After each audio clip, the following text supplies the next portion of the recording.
buenos días, profesor, y a todos los que me están escuchando. Hoy vamos a abordar un tema muy interesante, el régimen disciplinario y procedimiento sancionador en la relación de empleo público. En nuestro país existe, según las estadísticas del Ministerio de Trabajo, 1,4 millones de personas que están prestando servicios en el Estado. Y como nosotros los administrados dependemos de esos servicios para satisfacer nuestras necesidades o satisfacer nuestros intereses, esa prestación de servicios debe ser realizado de acuerdo a las funciones y deberes impuestos dentro de las normativas pertinentes.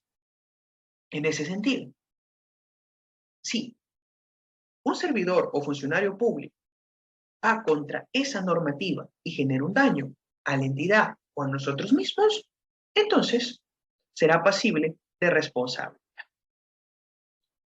Mi exposición va a consistir en abordar enfáticamente el procedimiento administrativo disciplinario. Y vamos a centrarnos en 3 tópicos. Primero, a partir de la realidad misma, señalar algunas generalidades. Segundo, abordar los aspectos más importantes de orden práctico que he extraído tanto de la normativa y tanto también de los informes técnicos emitidos por Servir. Y finalmente, a partir de un caso concreto, explicar cuál es el procedimiento administrativo disciplinario a seguir a partir del caso en concreto. Y finalmente, demostrar con ello la importancia de que se establezca un régimen disciplinario y procedimiento sancionador en la relación de empleo. Veamos estos titulares. Son casos que se dan en nuestra realidad y, al parecer, a diario. En el primer titular nos informa que detectan corrupción en compras contra COVID-19. En el segundo titular, un servidor fue destituido. ¿Por qué? Porque presentó boletas de viaje falsos al rendir sus gastos de viáticos. Estos son actos, sin duda, repudiables, no solamente por el derecho, sino por la sociedad misma. Y más aún cuando son cometidos por funcionarios y servidores públicos. Es por eso que la Constitución, en el artículo 41, ha establecido que estos funcionarios y servidores públicos son pasibles de responsabilidad. Siguiendo a la profesora Yaneri Boyer, nos señala que existen 4 tipos de responsabilidad: la responsabilidad política, la responsabilidad civil, la responsabilidad penal y la responsabilidad administrativa.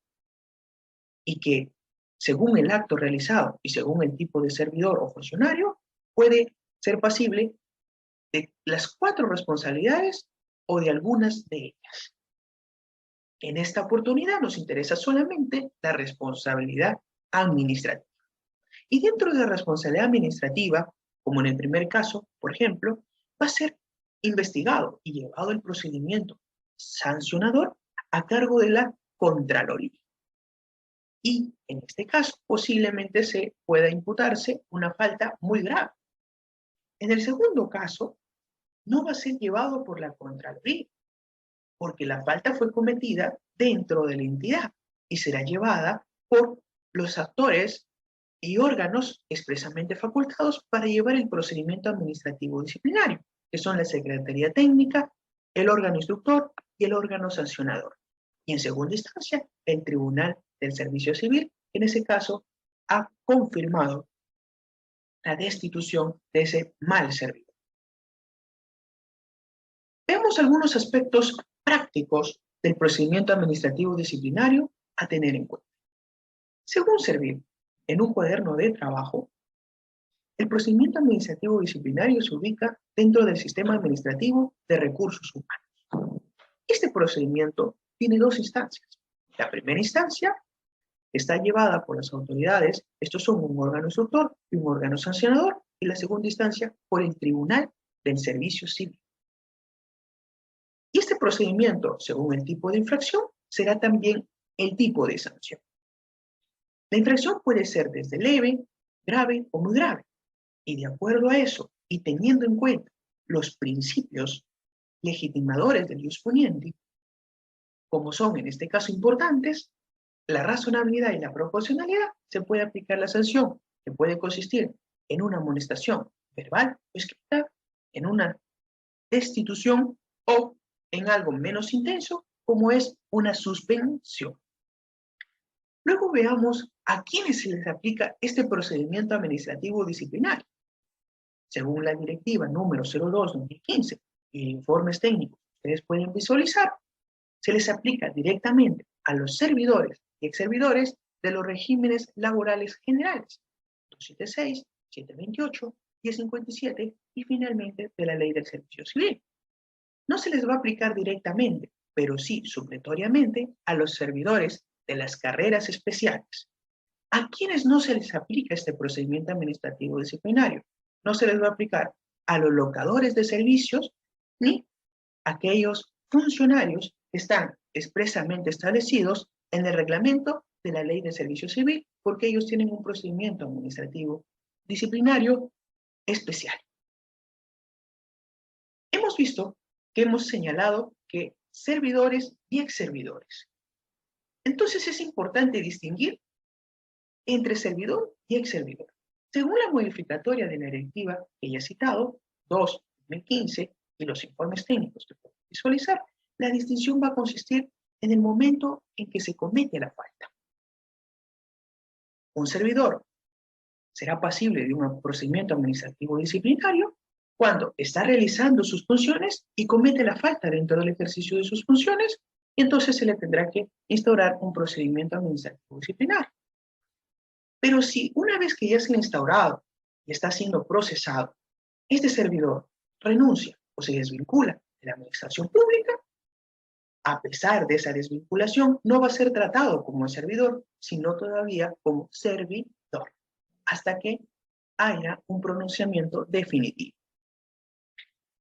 Y el ex servidor va a ser aquel que ya no está prestando servicios para la entidad, pero que va a cometer una falta que está establecida en el artículo 262 del texto único ordenado de la Ley de Procedimientos Administrativos General. En ese sentido, por ejemplo, podemos visualizar el siguiente ejemplo. Una autoridad del Tribunal de Servicio Civil falla a favor de una entidad. Finalmente, este Tribunal de Servicio Civil va a presentarse para buscar trabajo a esa empresa. La Ley del Procedimiento Administrativo General nos dice que cuando haya cesado, tiene que esperar mínimo un año. Por lo tanto, está restringido de presentarse. Si esta persona se presenta sin cumplir ese año, entonces posiblemente ha cometido esa falta de la Ley del Procedimiento Administrativo General y tendrá que ser sometido a ese procedimiento administrativo disciplinario. Finalmente, ¿cómo identificar a las autoridades competentes del procedimiento administrativo disciplinario? Según las directivas y los informes técnicos, para identificar tenemos que recurrir simplemente a los instrumentos de gestión, los cuales pueden ser el Manual de Organización y Funciones y el Reglamento de Organización y Funciones, en donde nos van a decir qué autoridad es competente. Por ejemplo, el titular de la entidad viene a ser la máxima autoridad administrativa, pero no siempre va a ser un alcalde dentro de una municipalidad, pues puede ser el gerente, la máxima autoridad. Entonces, es importante identificar a estas autoridades porque de lo contrario puede ser declarado nulo y finalmente este administrado, que si en verdad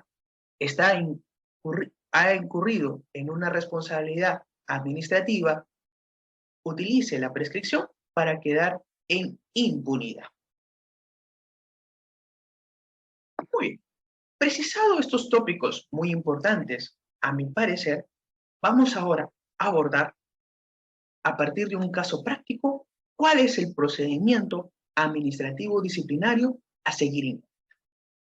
En este caso, vamos a ver que un servidor dejó de cumplir sus funciones, que es muy relevante dentro de esa área. Entonces, aquí, el personal que lo supervisaba ese servidor elabora un informe. Ese informe lo remite a la unidad de recursos humanos. Pero puede ser que vaya directamente a la Secretaría Técnica del procedimiento administrativo disciplinario. En este caso, sucedió lo primero. Este supervisor hizo un informe señalando la falta o el incumplimiento de este servidor, lo envió a la unidad de recursos humanos y finalmente este lo derivó al jefe de la Secretaría Técnica. Esta Secretaría Técnica lo que va a hacer es como un fiscal dentro de la entidad. Va a recopilar elementos suficientes para ver si al final hay que someter a este servidor a un procedimiento administrativo disciplinario o no hay que someterlo. En este caso, la Secretaría Técnica encontró elementos suficientes para iniciar ese procedimiento administrativo disciplinario. Si en el caso no hubiera encontrado elementos suficientes, entonces hubiera ocurrido lo siguiente: declaraba nulo todo lo actuado y se archivaba el caso. Pero una vez que este secretario técnico elabore su informe de precalificación, que es lo que va a contener todo lo que ha encontrado respecto a posiblemente verificarse esa falta, debe tener en cuenta dos cosas para elevarlo al órgano correspondiente que ya va a llevar el procedimiento administrativo disciplinario propiamente dicho. Para ello, debe tener en cuenta lo siguiente. El secretario técnico tiene que hacer una prognosis de punta. Esto es, de acuerdo a lo que ha encontrado y teniendo en cuenta ciertos criterios, tiene que él señalar qué tipo de sanción merece este servidor que ha incumplido sus funciones. En el caso en concreto, se señala de que el secretario técnico ha recomendado que la sanción a imponerse luego del procedimiento va a ser una suspensión. Entonces, si es una suspensión, la sanción, el órgano instructor va a ser el jefe inmediato. Y finalmente, el órgano sancionador va a ser el jefe de la Oficina de Recursos Humanos. Esto es importante porque de esa manera evitamos nulidades posteriores. Asimismo, respecto a esto, hay que tener en cuenta los instrumentos de gestión, porque si bien es cierto, aquí sabemos que lo vamos a llevar al jefe inmediato como órgano instructor, nuestro informe de precalificación nos preguntamos, ¿y quién es el jefe inmediato de todas las autoridades dentro de la entidad? Para ello es importante, como ya hemos señalado, tener en cuenta los instrumentos de gestión, como el reglamento de organización y funciones y el manual de organización y funciones. Este caso se elevó al órgano instructor.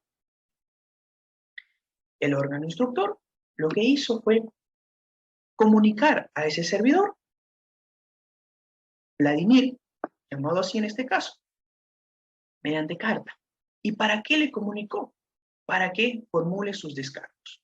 Y el servidor formuló sus descargos de todos los cargos imputados, presentando incluso medios probatorios.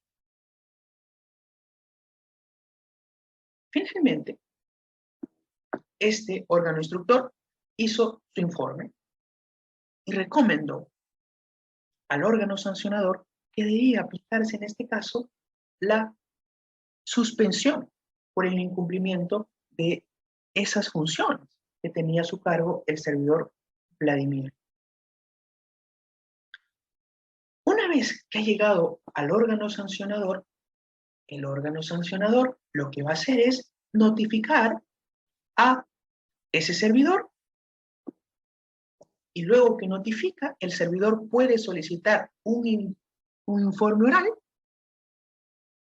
Si no lo solicita, entonces el órgano instructor vaya a emitir el acto de imponerse la correspondiente sanción o quizás tampoco crea conveniente, bajo su discrecionalidad, no imponerla. Si va a imponer la sanción, debe tener ciertos criterios, como por ejemplo la jerarquía del servidor. En este caso, como vemos al final, se resolvió declarar infundado ese procedimiento administrativo disciplinario y se declaró archivar ese caso y se realizó las notificaciones correspondientes. Si hubiera emitido sanción, como lo recomendaron, es una destitución, posiblemente el servidor haya formulado su apelación. Y si se hubiera apelado a la apelación, sube al Tribunal del Servicio Civil. Y posteriormente ya ahí se generaría la cosa decidida. Y ello ya será impugnación ya en sede jurisdiccional. Hasta aquí podemos ver que los procedimientos administrativos disciplinarios son muy importantes porque permiten corregir aquellas situaciones anómalas y contrarias dentro de la entidad. Y de esa manera tener servidores que estén actuando conforme a la ley y al principio de legalidad. Y con ello evitar, primero, la impunidad de aquellos actos repudiables. Segundo, que no generar daños a la entidad misma y a la sociedad para la cual estas entidades se han elegido. 3, no dañar la imagen del Estado, que como órganos y como abstracción, para algunos, es muy importante al servicio de la sociedad. Con ello, me despido. Muchas gracias por su atención.